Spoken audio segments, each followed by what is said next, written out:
jour, un mari dit à sa femme « Ma famille me manque. J'aimerais que tu prépares le déjeuner demain afin que je puisse les inviter. Cela fait longtemps que nous ne les avons pas vus. » La femme soupira légèrement et répondit presque machinalement « Si Dieu le veut, ce sera fait. » Le mari acquiesça, rassuré. « Très bien, alors je vais les inviter. » Le lendemain matin, il partit au travail comme à son habitude. Vers midi, il rentra à la maison et demanda « As-tu préparé le déjeuner ? Ma famille arrivera dans 1 heure. » La femme, calme et sans la moindre agitation, répondit « Non, je n'ai pas cuisiné. Après tout, ta famille n'est pas composée d'étrangers. Ils peuvent manger ce qu'il y a déjà dans la maison. » Le mari, surpris et contrarié, s'exclama « Que Dieu te pardonne. Pourquoi ne m'as-tu pas dit hier que tu ne cuisinerais pas? Ils vont arriver. Que vais-je faire maintenant ?» Elle le regarda droit dans les yeux et dit simplement « Appelle-les et excuse-toi. Ce ne sont pas des étrangers, après tout. » Fâché, le mari quitta la maison.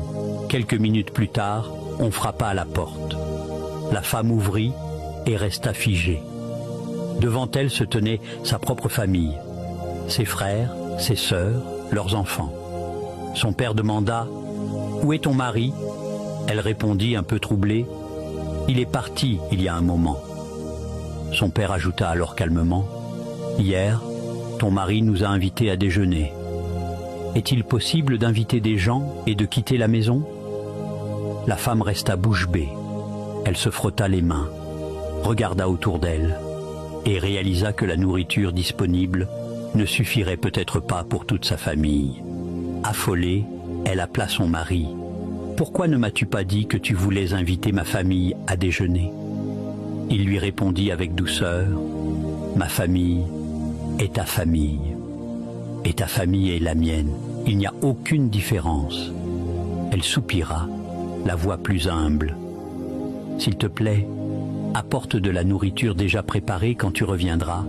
Il n'y a presque rien à manger ici. » Le mari répondit calmement « Je suis très loin de la maison. Ta famille n'est pas composée d'inconnus.